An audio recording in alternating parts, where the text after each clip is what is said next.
Hello everyone, welcome back. I am Chandrasekaran, a PG assistant in English. In today's class, I am going to teach you phrasal verbs which is given in 10th, 11th and 12th English. It is one more question and it is an important question in the public examination. As far as the phrasal verbs are concerned, we must memorize its meaning thoroughly. We can't guess its meaning, we can't assume its meaning. It's really very difficult for us to understand its exact meaning. It always gives us only figurative meaning. You can't assume its meaning like that of other words. It is entirely different from ordinary verbs. And before we are going to discuss it, I would like to tell you what a phrasal verb is and what's the definition of the phrasal verb, what is meant by phrasal verb, and why should we learn the phrasal verb, in what way is it useful for the examination point of view. I am going to tell you all these things now. A phrasal verb, if your main verb is followed by a preposition or an adverb, the combination is said to be a phrasal verb. A main verb is followed by a preposition or an adverb, or in some cases both preposition and adverb. This combination is said to be a phrasal verb. If you find a group of words like this, it is called phrasal verb, and it gives us an idiomatic expression. I would like to give you a few examples in order to make you understand the concept very clearly. For example, come across. So here, come across means you can't translate the word by word. Come across means to meet someone by chance or unexpectedly. So when I went to the market, I came across one of my friends. So I didn't expect him. So like this, it gives us some different meaning. And let us discuss it in the examination point of view. In all the classes such as 10th, 11th and 12th, you have this question. In the question paper, the question will be like this. Fill in the blanks with suitable phrasal verbs. And you are asked to choose the most appropriate phrasal verbs from the options given below. There are 4 options like A, B, C, D. And you have to choose the most appropriate one from them. And sometimes it may cause confusion. They may look similar. But we have to understand. Without learning it, we can't identify the exact phrasal verb. And it has a different meaning. A phrasal verb has multiple meanings or variety of meanings. You must have already learnt them. Only then you can identify the exact phrasal verbs. For example, call off. The examination was called off.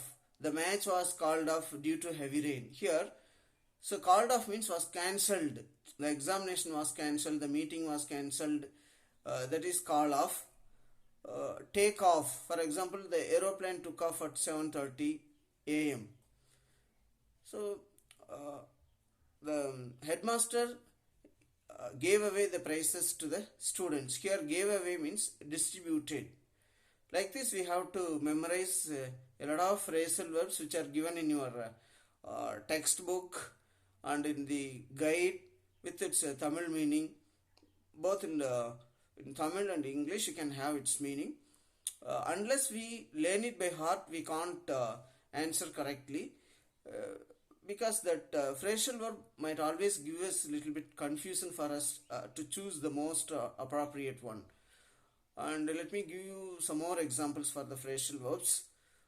For example, when will you come back? Here, come back is a phrasal verb, and that means when will you return? Or in some cases, we can use get back. That is also phrasal verb. And for example, a verb has different phrasal verbs. Let us take an example, look. Look is a main verb. We can add with this verb preposition or an adverb. Look for. So here it gives us only the idiomatic expression or figurative meaning. You don't translate it word by word. Look for. I am looking for my keys. I am looking for a job. That means search for. If look at is a phrasal verb, it means look at means observe something or see something very carefully. Look at the map. Look at the picture. Look at the wall clock. So here you are instructing someone to observe something very carefully.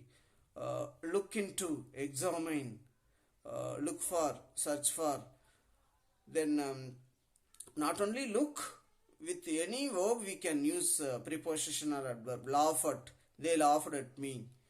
And come across, laugh at, go away, that means leave from here. I instructed them to go away from there, that means to leave from there. So these are all called as a phrasal verbs. As I said earlier, the structure is main verb plus preposition or an adverb is equal to phrasal verb, or main verb plus preposition or adverb or another preposition or adverb. So you will find the phrasal verb in this way. We can easily identify it. Under any circumstances, you don't translate as it is. Ask for. There is a difference between phrasal verb and ordinary verb. Ask and ask for. There is a difference. Come and come across. There is a difference. Like my grandfather passed away last year. Here passed away is a phrasal verb. That means he expired or died. You can take any verb. With that we can add preposition or an adverb. That will give you a different meaning, which is called phrasal verb. See off, like this, see off, or any other turn off, turn on. Like this we can use many phrasal verb in the sentence. In the examination, you are asked to choose the most appropriate phrasal verbs. Look after, that means take care of. I am looking after my father's business. Take care of this child. These are all phrasal verbs, and memorize the phrasal verbs thoroughly. The meaning is very, very important. If you do not know the exact meaning of the phrasal verb, you cannot answer correctly. We can't guess, as I said earlier. And we have a list of phrasal verbs and we have to learn it. Thank you so much.